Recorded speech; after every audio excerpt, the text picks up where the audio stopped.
마가복음 5장 1절에서부터 13절까지의 말씀입니다.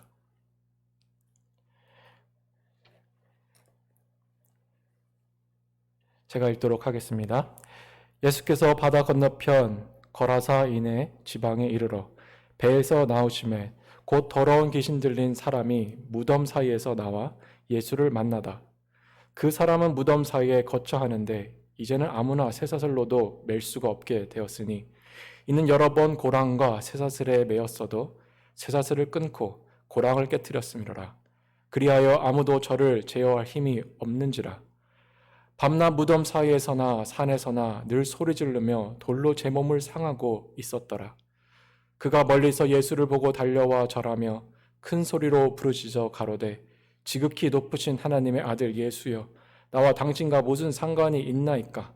원컨대 하나님 앞에 맹세하고 나를 괴롭게 마옵소서 하니, 이는 예수께서 이미 저에게 이르시기를 더러운 귀신아 그 사람에게서 나오라 하셨음이라. 이에 부르시되 내 이름이 무엇이냐? 가로되 내 이름은 군대니 우리가 많음이니이다 하고 자기를 이 지방에서 내어 보내지 마시기를 간절히 구하더니 마침 거기 대지에 큰 떼가 산 곁에서 먹고 있는지라. 이에 간구하여 가로되 우리를 대지에게로 보내어 들어가게 하소서 하니 허락하신대 더러운 귀신들이 나와서 대지에게로 들어가니 거의 2,000마리 되는 떼가 바다를 향하여 비탈로 내리더라. 바다에서 몰사하거늘. 아멘. 우리 함께 기도하시겠습니다. 거룩하신 하나님 아버지, 감사합니다. 우리에게 생명의 말씀을 허락하여 주시고 그 주시는 말씀으로 인하여 하루하루를 살 수 있는 은혜를 허락하여 주신 것이 너무나 감사합니다. 사람이 떡으로만 살 것이 아니라 하나님 위에서 나오는 말씀으로 살 것이라 말씀하셨습니다.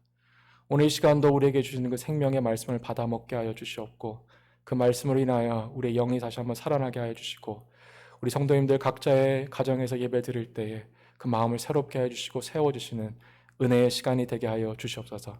처음부터 마친 시간까지 주님께 맡기오며 우리 주 예수 그리스도로 간절히 기도했습니다. 아멘. 오늘 본문의 말씀은 예수님께서 거라사 지방에서 만난 어떤 귀신 들린 사람의 이야기입니다. 예수님께서 이 사람에게 내 이름이 무엇이냐라고 물으시니까 그때 그 사람이 자기 자신을 군대라고 소개를 합니다. 자신이 군대라 이렇게 말했던 이유는 오늘 말씀에서처럼 그 사람 안에 많은 귀신이 있었기 때문에 그렇습니다. 이 군대라는 말은 이제 헬라어로는 레기온이라고 하는데 이 레기온은 로마 군대에서 5,000명에서 6,000명 단위의 부대를 말할 때 레기온이라고 말을 합니다. 그러니까 이 한 사람 몸 안에 들어와 있는 그 귀신이 한 5,000마리에서 6,000마리가 들어가 있는 것입니다. 여러분, 만약에 이런 사람을 직접 만난다면 어떠시겠습니까? 저희가 가끔 선교를 가거나 이런 전도 활동을 하다 보면 귀신 들린 사람들을 만나기도 하는데 저도 귀신 들린 사람들을 만나봤지만 정말 감사한 것은 이렇게 5,000명씩이나 5,000마리의 귀신이 있는 사람을 안 만난 게 너무나 감사합니다. 그 정도로 참 이상한, 괴이한 그런 사람인데요. 아마도 예수님을 따라다녔던 제자들도 많은 귀신 들린 사람들을 보았겠지만 이 사람은 정말 괴기한 것을 이 사람을 보면서는 정말 괴기한 것을 느꼈을 것입니다. 그런데 이렇게 버려진 사람, 정말 귀신에게 억눌려서 사는 이 사람에게 우리 예수님께서 찾아오셔서 그를 건져주신 것입니다. 그렇다면 오늘 이 본문에서 우리가 배울 수 있는 것은 무엇일까요? 어떻게 2000년 전에 귀신 들렸던 사람의 이야기가 우리 삶과 연결이 될 수 있을까요?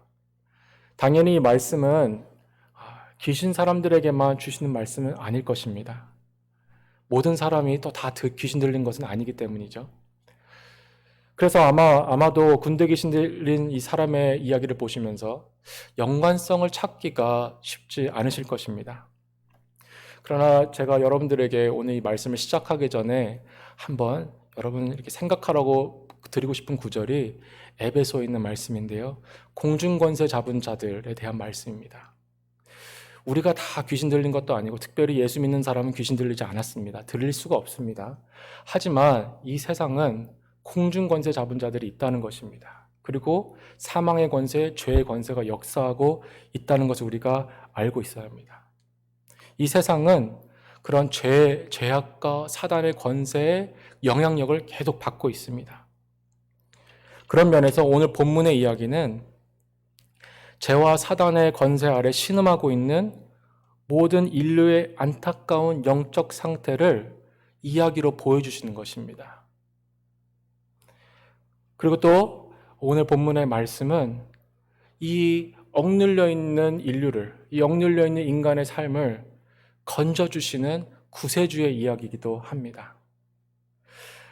말씀을 전하는 제가 소망하는 것이 있다면 오늘 이 말씀을 통해서 여러분들이 구원자 예수 그리스도를 만나실 수 있는 그런 귀한 시간이 되었으면 좋겠습니다. 그래서 영적으로 눌렸던 모든 것들이 자유해지고 새로워질 수 있기를 축복합니다.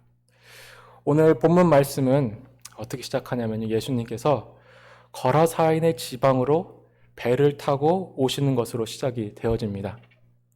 주님께서 배에서 내리셨을 때 오늘 주인공인 그 더러운 귀신 들린 사람을 만나게 되시는데요. 흥미로운 사실은 이 사람은 무덤 사이에서 살고 있었다는 것입니다. 왜 무덤가에서 살고 있었을까요?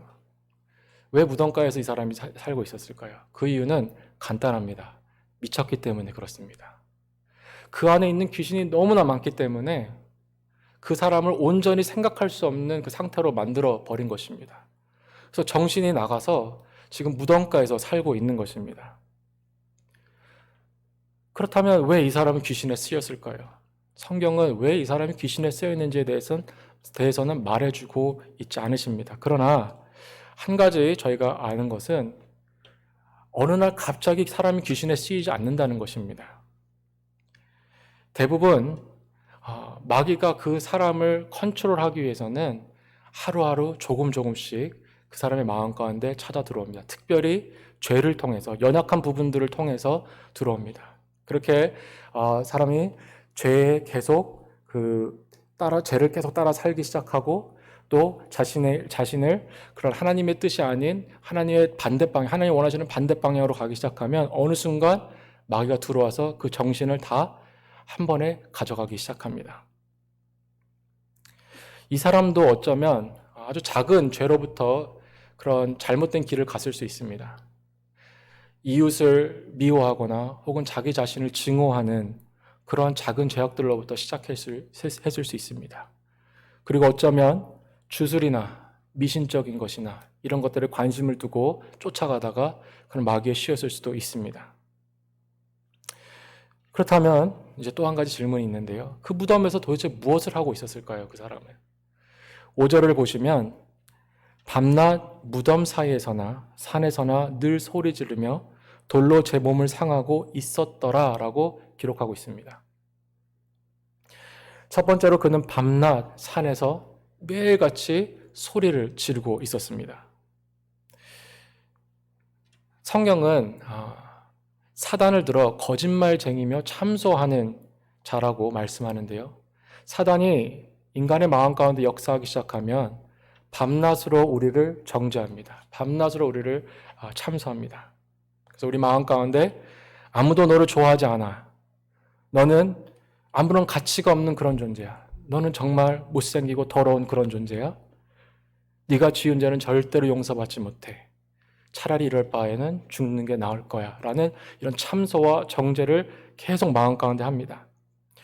만약에 여러분이 마음 가운데 이런 소리가 밤낮으로 계속 들려온다면 어떠시겠습니까? 아마도 그것은 고문 중에 고문일 것입니다. 그래서 이 사람도 그 자기 마음 가운데 있는 이 자신을 향한 증오와 이런 분노 이런 것들을 이기지 못해서 소리를 밤낮으로 질러댄 것입니다. 그리고 또 한 가지 저희가 알 수 있는 것은요. 이 사람이 소리만 지른 것이 아니라 자기 자신을 돌로 상했다고 말씀하고 있습니다. 자해를 한 것이죠. 여기서 상했다라는 말은 헬라어로 카타코포톤이라고 합니다. 카타코포톤이라고 하는데 이 말은 심하게 컷한다, 심하게 자르다라는 뜻입니다. 그러니까 이 사람이 자기 자신을 얼마나 증오했는지 피가 날 정도로 자기 자신의 몸을 컷하기, 자르기 시작한 것입니다. 이런 것은 괴이한 일이지만 목회자로서 제가 청소년 상담을 하다 보면 이런 일들은 자주 봅니다. 특별히 정말 아이들을 볼 때 너무 아름답고 너무나 하나님 형상으로 만든 귀한 아이들인데 마귀가 그 마음 가운데 계속 참수하고 또 그 마음 가운데 정죄하는 소리를 이 아이들이 계속 듣다 보니까 자기 자신을 정말 싫어하기 시작합니다. 증오하기 시작합니다. 그래서 아이들 손에 면도칼로 이렇게 컷한 그런 자국이 있는 아이들도 많이 봤고요. 또 어떤 아이들은 허벅지를 그렇게 자신 면도칼로 그렇게 컷하는 그런 아이들도 있습니다. 제가 그런 상담을 하고 이런 아이들을 만나면서 깨닫는 것은 마귀는 정말 악한 존재라는 것입니다. 하나님께서 너무나 귀하고 아름답게 만들어 놓은 이 창조물들을 파괴하고 있는 것입니다. 마귀는 하나님의 이 창조물들을 파괴하면서 즐거워합니다. 이 사람의 인생도 이렇게 망가뜨리고 있었던 것입니다. 이렇게 이 사람이 완전히 망가지고 위험한 상황까지 갔는데 그 가족들은 뭘 하고 있었을까요? 그 가족이 아무것도 안 한 것이 아닌 것을 3절과 4절에서 이렇게 보게 되어지는데요. 이 가족들이 이 사람을 돕겠다고 했던 것이 무엇이냐? 쇠사슬로 그를 꽁꽁 묶어놨습니다. 그러니까 지금으로 따지면 정신병동에서 굉장히 심한 환자들은 꽁꽁 묶어놓는 것처럼 자꾸 자해를 하고 위험할 수 있기 때문에 꽁꽁 묶는 것처럼 이 사람도 쇠사슬로 꽁꽁 묶어놨습니다. 그런데 이런 것들이 아무런 도움이 되질 않았습니다. 왜냐하면 이 안에 있는 마귀가 초자연적인 힘을 줘서 그 쇠사슬들을 다 끊어버리게 했기 때문입니다. 그래서 와서 묶어놓으면 또 가서 자해하고 또 소리 지르고 와서 또 묶어놓으면 또 그렇게 하고 그러니까 나중에는 사람들이 아무것도 할 수 없는 그런 상황까지 되었습니다. 그래서 저희가 4절의 말씀을 주목해서 봐야 하는데요. 4절을 이렇게 4절 뒷부분을 좀 봤으면 좋겠네요. 제가 먼저 4절을 좀 읽도록 하겠습니다. 이는 여러 번 고랑과 쇠사슬에 매였어도 쇠사슬을 끊고 고랑을 깨뜨렸음이로라. 그리하여 아무도 저를 제어할 힘이 없는지라. 여기서 중요한 말씀입니다. 아무도 저를 제어할 힘이 없는지라. 다시 말해서 그 어떤 사람도 이 사람을 도울 수가 없었다는 것입니다. 그 안에 있는 그 악한 영들을 제압할 수 있는 사람이 아무도 없었다는 것입니다. 제가 오늘 이 말씀을 보면서 한 가지 깨달아야 할 것은 사람은 차를 고칠 수도 있고 컴퓨터를 고칠 수도 있고 질병도 어느 정도 고칠 수 있지만 이 죄와 어둠의 권세는 고칠 수가 없다는 것입니다. 이 영적인 문제는 그 누구도 해결할 수 없다는 것입니다. 오직 예수 그리스도만이 이 영적인 문제를 해결하실 수가 있습니다. 이렇게 가족들이나 친구들이 아무런 도움을 줄 수 없자 주위 사람들 다 하나하나 떠나갑니다. 그는 그렇게 완전히 버려지게 되었고 아무도 오지 않는 무덤 사이에서 혼자 외롭게 살게 된 것입니다. 그렇게 버려졌고 잊혀져 가고 있었습니다. 그런데 그렇게 외롭게 또 절망 가운데 살고 있던 그 사람에게 하나님의 아들이 찾아와 주신 것입니다. 저는 이 말씀 보면서, 이 5장의 말씀 보면서 가장 아름답고 가장 귀한 말씀이 1절이라고 생각합니다. 그냥 1절 별거 아닙니다. 1절은 그냥 주님께서 그곳에 배 타고 오셨다, 건너오셨다, 이 정도의 이야기입니다. 근데 제 마음 가운데 이 말씀이 너무나 아름답게 와 닿는 것은 하나님의 아들이 이 땅에 오셔서 그 바쁜 시간에 이 보잘것없는 사람을 만나시기 위해서 그 강을 건너서 호수를 건너서 그 사람을 찾아오셨다는 그 얘기가 제 마음 가운데 너무나 아름답게 와닿습니다. 사랑하는 성도 여러분, 우리 주님의 마음을 오늘 1절의 그 말씀을 통해서 느끼실 수 있기를 주님으로 축복합니다. 아무도 우리를 사랑하지 않는 것 같고 아무도 우리를 돌봐주지 않는 것 같고 아무도 우리 힘든 것을 알아주지 않는 것 같지만 우리 주님께서는 그것을 다 알고 계시고 우리에게 시간을 내셔서 찾아오시는 귀하신 분이십니다. 그렇게 예수님께서 군대 귀신 들린 사람을 만나셨을 때 처음으로 하신 말씀이 있습니다.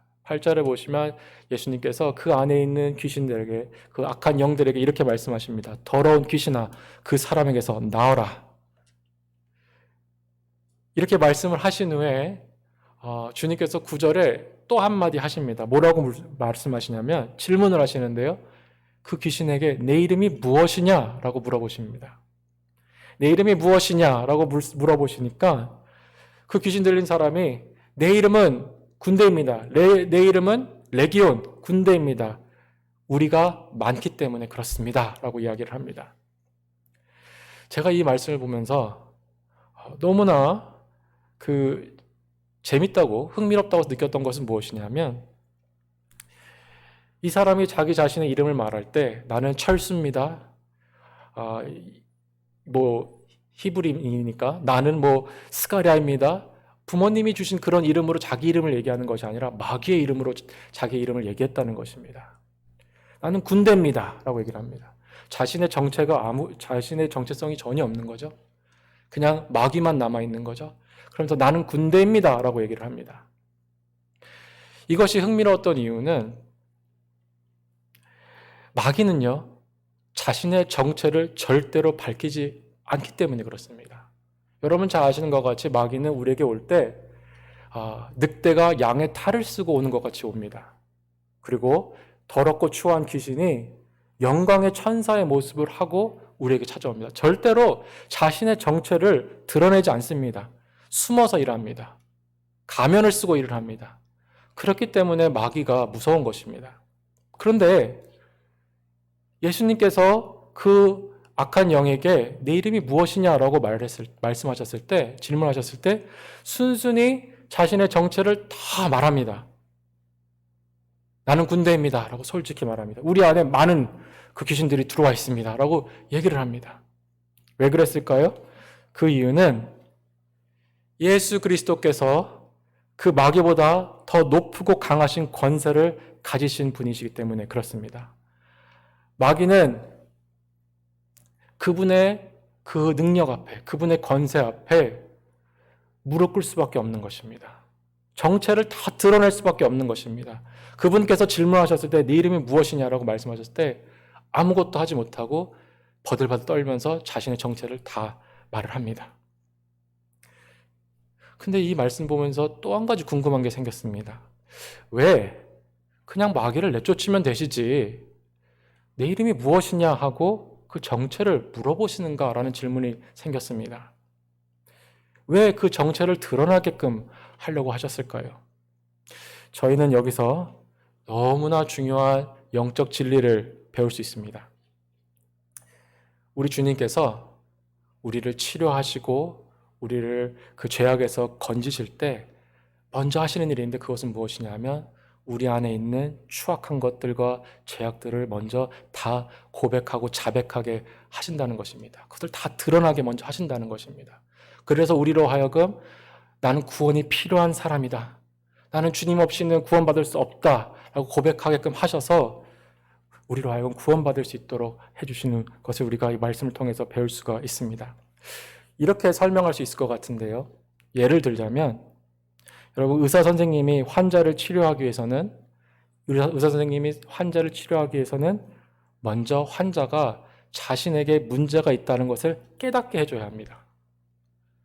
자신이 문제가 있는 것을 모르는 사람은 병을 치료받을 수가 없습니다. 주님을 그 의사를 찾아갈 필요도 없겠죠. 그렇기 때문에 의사는 먼저 환자에게 문제가 있으면 그 환자의 문제가 무엇인지를 먼저 알게끔 해줘야 합니다. 여러분은 정기검진 받으러 병원에 가십니까? 저도 가는데 매일 똑같은 얘기를 합니다. 의사 선생님들이. 뭐라고 말씀하시죠? 건강하게 식사하고, 그죠? 운동 열심히 하고, 항상 이렇게 살라고 말씀을 하시죠. 그런데 저희는 대부분 다 그냥 심각하게 생각하지 않고 넘어갑니다. 저도 젊기 때문에 쉽게 생각하고 그 의사 선생님들 말 잘 안 듣습니다. 그런데 어느 날 의사 선생님이 피 검사 결과를 저한테 이렇게 보여주면서 보이냐고, 하이 콜레스테롤에 근접하다고, 당뇨에 갈 수 있다고, 그래서 그 증명을 검사 결과를 증거물로 저한테 보여주면서 똑바로 살라고 얘기를 하시더라고요. 그 전까지는 그것들을 다 그냥 무시하고 살았는데 당뇨 걸릴 수 있다는 그 말 한마디에 그때부터 식사 생활 바꿨습니다.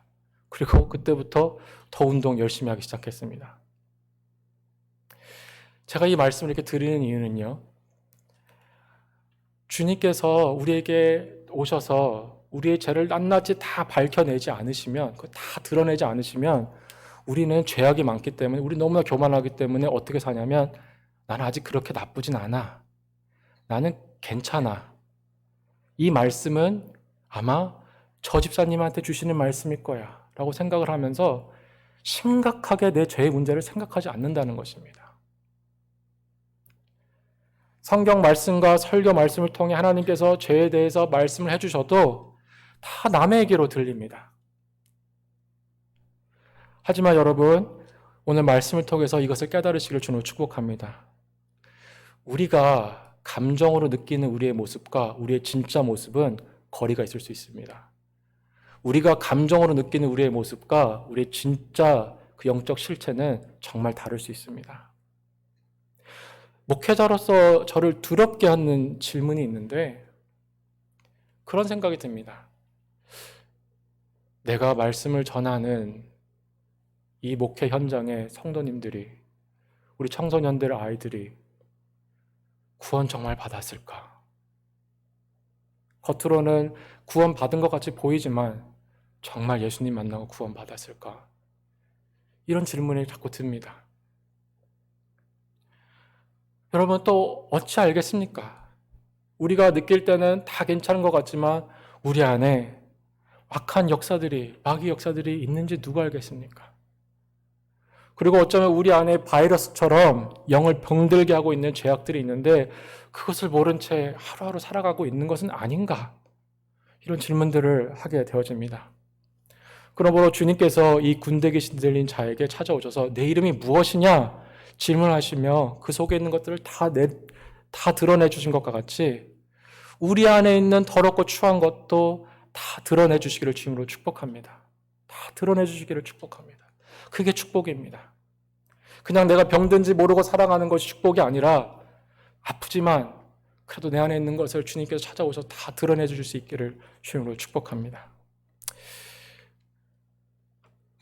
저는 이 말씀을 묵상하면서 개인적으로 많은 은혜를 받았습니다. 특별히 이제 코로나 바이러스로 인해서 더 집에 있는 시간이 많고 말씀 묵상하고 기도할 수 있는 시간이 많기 때문에 이 말씀을 참 붙들고 많이 묵상을 했는데 제가 말씀을 보면서 계속 걸려 넘어졌던 부분이 바로 이 말씀입니다. 내 이름이 무엇이냐? 내 이름이 무엇이냐라는 질문이셨습니다. 이 말씀이 꼭 성령님께서 제 마음 가운데 주시는 말씀 같았습니다.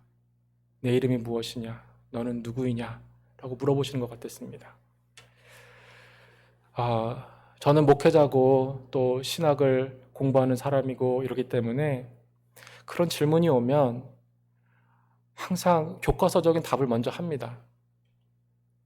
주님, 저는 주님의 자녀입니다. 저는 주님의 제자입니다. 저는 목사입니다. 구원받은 백성입니다. 교과서적인 답들을 계속 합니다.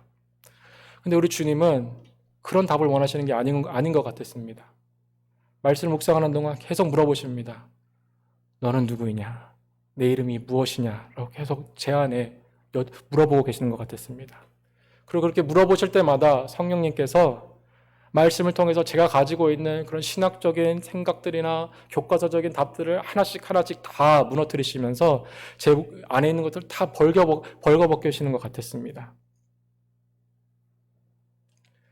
그래서 주님께서 귀신 들린 사람에게 내 이름이 무엇이냐고 물으실 때 예수님의 그 능력과 권세 앞에서 완전히 무너져서 저는 군대입니다 라고 고백했던 것처럼, 자백했던 것처럼 저도 그분의 그 부드러운 권세 앞에, 그분의 능력 앞에 납작 엎드려져서 자백할 수밖에 없었습니다.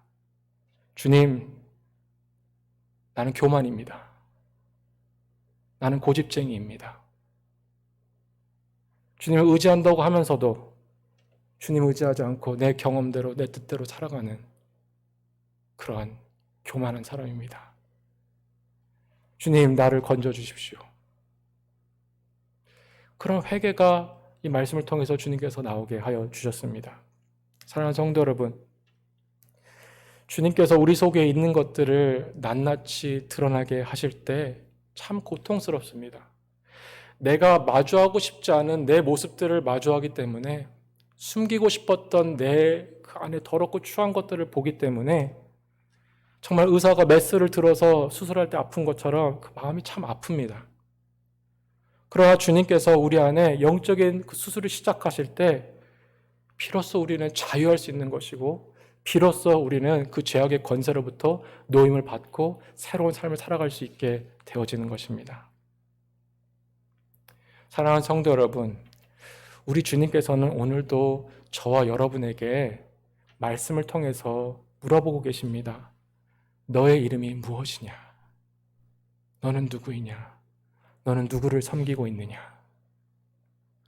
오늘 그 주님의 음성이 여러분들 마음 가운데 들려오신다면 저처럼 교과서적인 답들로 답하지 마시고 더 간절히 기도하시기를 부탁드립니다. 주님, 더 주님의 빛을 내 안에 비추어 주시옵소서. 그래서 내 안에 있는 모든 것 다 드러내게 해주셔서 나를 회개의 자리로 인도해 주시옵소서. 그래서 침체되어 있고 눌려있던 내 영적 생활이, 나의 신앙생활이 다시 한번 회복되게 하여 주시옵소서. 그런 기도가 우리 가운데 있기를 축복합니다. 오늘 본문에 나오는 사람 안에 있던 그 귀신은 굉장히 강한 귀신이었습니다. 그래서 그 이름도 군대 귀신이었다고 말하지 않습니까? 어떤 사람도 제압할 수 없었습니다. 그러나 오늘 본문에서 나타나는 기쁜 소식은 바로 그 어떤 사단의 권세보다 더 강하신 하나님의 아들이 그 사람을 찾아오셔서 그를 건져주셨다는 것입니다. 이것이 기쁜 소식입니다. 그리고 그 성경은 군대 귀신 들린 사람에게만 우리 주님 찾아오신 것이 아니라 우리에게도 찾아오셨다고 말씀하고 계십니다. 2000년 전 하나님의 아들이 죄와 사망에서 신음하는 우리들을 건지시기 위해서 베들레헴 작은 그 마을에 찾아오셨습니다. 그리고 우리를 위하여 십자가에서 죽으시고 3일 만에 부활하셔서 온 인류의 구세주가 되어주셨습니다. 그래서 누구든지 그분 앞에 나오기만 하면 이제는 구원의 역사를 그분 안에서 경험할 수 있게 되어졌습니다. 군대 귀신 들린 사람도 주님 만나고 변화됐습니다.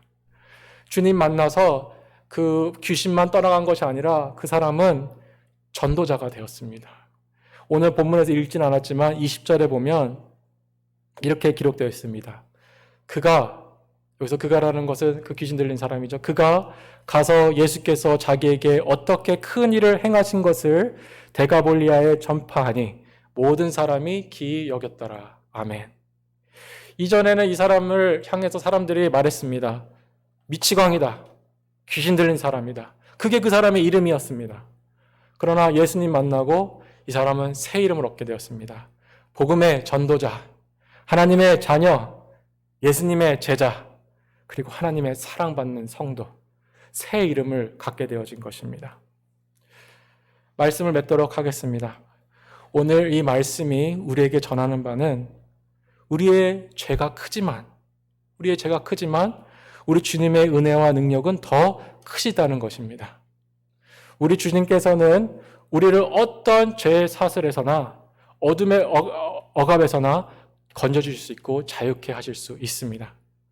저는 오늘 이 말씀이 아직 예수님을 모르거나 혹은 귀신 들린 사람들에게만 주시는 말씀이 아니라 우리 모든 성도들에게 주시는 말씀이라고 생각하고 저와 같이 신앙생활 오래 하신 분들에게도 주시는 말씀이라고 생각합니다.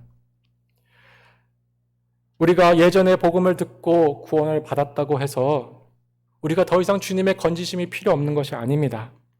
우리가 5년 전에 예수님을 믿었건 50년 전에 예수님을 믿었건 우리 모두는 오늘도 복음이 필요하고 죄와 사망의 권세로부터 건지시는 주님의 그 구원이, 그 도우심이 필요한 사람들입니다. 우리가 구원을 받고 천국의 약속을 선물로 받은 것은 사실입니다. 그러나 우리 안에는 아직 옛 습성들이 많이 남아 있습니다. 우리 안에는 아직까지 버리지 못한 우리 자아가 있습니다. 그런 모든 것들을 복음의 능력으로 우리 주님께서 찾아오셔서 성결케 해주시고 성화시켜 주셔야만 합니다. 그러므로 오늘 이 말씀을 우리 모두 다 겸손히 듣고 함께 기도했으면 좋겠습니다. 주님, 제 안에 있는 모든 죄악을 당신의 복음의 능력으로 비추사 깨닫게 하시고 회개케 하여 주옵소서. 그리고 다만 우리를 다만 악에서 구하옵소서. 그렇게 우리가 하루하루를 복음을 붙들고 살아갈 때, 그리스도의 그 은혜를, 건지심을 붙들고 살아갈 때 주님께서 우리를 빚어가시고 더 그리스도의 형상을 닮은 제자로 변화시켜 주실 줄로 믿습니다. 우리 함께 기도하시겠습니다. 감사합니다, 주님. 귀한 말씀 허락하여 주시고 그 말씀의 빛으로 우리 자신을 돌아볼 수 있게 하여 주시고 또 우리를 건지시는 우리 주님 바라볼 수 있게 해주신 것 너무나 감사합니다. 하나님, 우리는 주님 도우심 없이는, 주님의 건지심 없이는 살아갈 수 없는 연약한 존재들입니다. 하오니 오늘 이 시간 우리 성도님들 함께 모여 기도하고 주님 붙들 때에 성령께서 역사해 주셔서 그 마음을 새롭게 하여 주시옵고, 또한 주님의 제자로 살기로 결단하는 우리 모든 성도님들의 삶 가운데 함께 하여 주셔서 날마다 이끌어 주시고 변화시켜 주시는 그 성화의 역사를 경험하게 하여 주시옵소서. 코로나로 인하여서 어려운 시기를 우리 함께 보내고 있습니다. 하오니 주여, 우리 함께 더 주님 뜻 찾아가며 기도하며 붙들며 이 시간을 지나가게 하여 주시옵고, 어려운 자들을 돌아보게 하여 주시옵고, 또한 힘든 자들을 섬기게 하여 주시고, 또 아직까지 복음 모르는 자들에게 찾아가서 복음을 전할 수 있는 그런 일들 잘 감당할 수 있는 시간들 되게 하여 주셔서 주님께서 홀로 영광 받으시는 그런 시간 되게 하여 주시옵소서. 하나님, 또한 오늘 이 시간 저희가 간절히 기도하는 것은 우리가 교회에서 모이지 못하기 때문에 혹 우리의 신앙이 흔들릴까 두렵사오니 우리 모든 각자의 가정마다 주님께서 늘 찾아와 주셔서 예배 시간마다 은혜 허락하여 주시고 함께 해주셔서 신앙이 오히려 더욱더 굳건히 설 수 있는 시간이 되게 하여 주시옵고, 더욱더 주님을 많이 만날 수 있는 아름다운 시간들 될 수 있도록 주님 늘 축복하여 주시고 인도하여 주시옵소서. 오늘도 함께 예배드린 우리 모든 성도님들과 함께 드리지 못했지만 마음은 간절히 주님 사모하는 모든 자들에게 함께 하실 줄로 믿고 우주 예수 그리스도 이름으로 간절히 기도했습니다. 아멘.